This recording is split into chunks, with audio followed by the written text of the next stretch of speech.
നമസ്കാരം. ആയുർ സമൃദ്ധിയുടെ പുതിയൊരു വീഡിയോയിലേക്ക് എല്ലാവർക്കും സ്വാഗതം. ഇന്നത്തെ വീഡിയോയിൽ എല്ലാവർക്കും ഉള്ളൊരു ഡൗട്ട് ക്ലിയർ ചെയ്യാൻ വേണ്ടിയിട്ടാണ് ഞാൻ വന്നിട്ടുള്ളത്. അതായത് പീരിയഡ്സ് ടൈമിൽ നമുക്ക് യോഗ അല്ലെങ്കിൽ എക്സസൈസ് ചെയ്യാൻ പറ്റുമോ എന്നുള്ളൊരു ഡൗട്ട് ഇപ്പോഴും നിലനിൽക്കുന്നുണ്ട്. അപ്പോൾ അതിൻ്റെ ഒരു ക്ലാരിഫിക്കേഷൻ ഞാൻ ഈ വീഡിയോയിൽ പറയുന്നതായിരിക്കും. വീഡിയോ അവസാനം വരെ കാണാൻ ശ്രമിക്കുക. ചെറിയൊരു വീഡിയോ ആണ്. വീഡിയോ ഇഷ്ടപ്പെടുകയാണെങ്കിൽ ലൈക്ക് ചെയ്യാനും സബ്സ്ക്രൈബ് ചെയ്യാനും ഷെയർ ചെയ്യാനും മറക്കരുത്.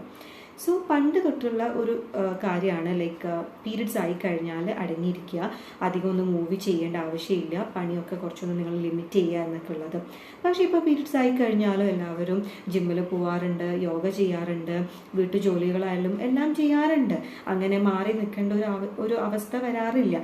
പക്ഷേ ചില പെൺകുട്ടികൾക്കും അല്ലെങ്കിൽ സ്ത്രീകൾക്കും ഇപ്പോഴും വളരെയധികം സിവിയർ ആയിട്ടുള്ള വയറുവേദനയും നടുവേദനയും ബ്രസ്റ്റ് പെയിനും അതുപോലുള്ള കണ്ടീഷൻസ് കണ്ടുവരാറുണ്ട്. അവരോട് എനിക്ക് പറയാനുള്ളത്, നിങ്ങളുടെ റൂട്ട് കോസിനനുസരിച്ചുള്ള ട്രീറ്റ്മെൻറ്റ് ആയുർവേദത്തിലൂടെ എടുക്കുന്നതായിരിക്കും ഏറ്റവും നല്ലത്. ചില ആൾക്കാർക്കാണെങ്കിൽ പീരിയഡ്സ് ആയി കഴിഞ്ഞാൽ തലവേദന തൊട്ട് ഛർദി അങ്ങനെ പലതരത്തിലുള്ള ഇഷ്യൂസ് വന്നേക്കാം. അപ്പം നിങ്ങളുടെ ശരീരത്തിൽ കെട്ടിക്കിടന്നിട്ടുള്ള ദോഷങ്ങളെ നമുക്ക് അനുലോമനം ചെയ്യാൻ വേണ്ടിയിട്ട് ആയുർവേദ മരുന്നുകളിലൂടെ സാധിക്കുന്നതായിരിക്കും. അത്തരത്തിലുള്ള മരുന്നുകളും കുറച്ച് യോഗ കാര്യങ്ങളൊക്കെ നമ്മൾ പറഞ്ഞു തന്നു കഴിഞ്ഞാൽ വളരെ പെട്ടെന്ന് തന്നെ നിങ്ങൾക്ക് ആ ഒരു അവസ്ഥയിൽ നിന്ന് പുറത്തേക്ക് വരാൻ പറ്റുന്നതായിരിക്കും. കഴിഞ്ഞ 2-3 വീഡിയോസിൽ ഞാൻ പീരിയഡ് റിലേറ്റഡ് ആയിട്ടുള്ള ഇഷ്യൂസും അത് അനുഭവിക്കുന്ന സ്ത്രീകളുടെ അവസ്ഥയും അതിന് വേണ്ടിയിട്ടുള്ള സൊല്യൂഷൻസും ഒക്കെ പറഞ്ഞു തന്നിട്ടുണ്ടായിരുന്നു. നിങ്ങൾ കണ്ടിട്ടില്ലെങ്കിൽ ദയവേദം ഒന്ന് കണ്ടു നോക്കിക്കോളൂ, കുറച്ചുകൂടി ക്ലാരിറ്റി കിട്ടുന്നതായിരിക്കും. അത് ഞാൻ ഡിസ്ക്രിപ്ഷൻ ബോക്സിൽ കൊടുത്തേക്കാം. സോ പീരിയഡ്സ് ടൈമിൽ യോഗ അല്ലെങ്കിൽ എക്സസൈസ് ചെയ്യണോ എന്നുള്ളൊരു ക്വസ്റ്റ്യൻ മാർക്ക് ഇനി നിങ്ങൾക്ക് വേണ്ട. നിങ്ങൾക്ക് ചെയ്യാം.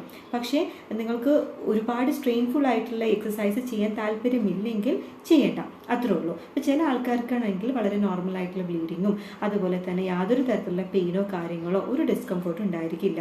അവർക്ക് അവർ നോർമലായിട്ട് ചെയ്യുന്ന എക്സസൈസും കാര്യങ്ങളും ചെയ്യാൻ പറ്റുവാണെങ്കിൽ അവർക്കത് ട്രൈ ചെയ്ത് നോക്കാവുന്നതേ ഉള്ളൂ.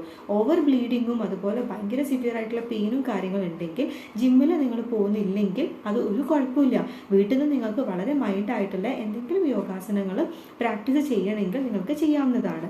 സുഖാസനം, ബാലാസനം, അങ്ങനെ ഒരുപാട് വളരെ സ്മൂത്ത്ഫുൾ ആയിട്ടുള്ള കുറേ ആസനങ്ങളുണ്ട്. ശവാസനം, പിന്നെ വജ്രാസനം, അതൊക്കെ നിങ്ങൾക്ക് പ്രാക്ടീസ് ചെയ്യാം. ഇന്നത് ഞാൻ സ്പെസിഫിക് ആയിട്ട് പറയുന്നില്ല. നിങ്ങൾക്കത് ഗൂഗിളിൽ നോക്കിയാലോ അല്ലെങ്കിൽ യോഗ ഏതെങ്കിലും വീഡിയോസ് നോക്കിയാലും കാണാവുന്നതേ ഉള്ളൂ. അപ്പോൾ എന്തൊക്കെ യോഗാസനങ്ങളാണോ നിങ്ങൾ പ്രാക്ടീസ് ചെയ്യുന്നത് അത് നിങ്ങൾക്ക് വളരെ മൈൽഡായിട്ട് നിങ്ങൾക്ക് ചെയ്യാവുന്നതാണ്. സിവിയർ ആയിട്ടുള്ള ബ്ലീഡിങ്ങും ഡിസ്കംഫേർട്ട്സ് ഉണ്ടെങ്കിലും ഓവർ സ്ട്രെയിൻഫുൾ ആയിട്ട് നിങ്ങൾ വെറുതെ ഒരു സ്ട്രെസ് ക്രിയേറ്റ് ചെയ്യേണ്ടെന്ന് മാത്രമേ പറയാനുള്ളൂ. കാരണം നമ്മൾ അനുഭവിക്കുന്ന പീരിയഡ് ക്രാംസ് ആണെങ്കിലും മസിൽ പെയിൻ കാര്യങ്ങളും ചില തരത്തിലുള്ള ആസനങ്ങളിലൂടെ നമുക്ക് റിലീഫ് കിട്ടുവാണെങ്കിൽ എന്തുകൊണ്ട് ചെയ്യാൻ പാടില്ല? എന്തെങ്കിലും ഡൗട്ട് ഉണ്ടെങ്കിൽ നിങ്ങൾക്ക് കമൻറ്റ് ബോക്സിൽ നൽകാവുന്നതാണ്. അപ്പോൾ അടുത്തൊരു ദിവസം കാണുന്നത് വരെ നന്ദി, നമസ്കാരം.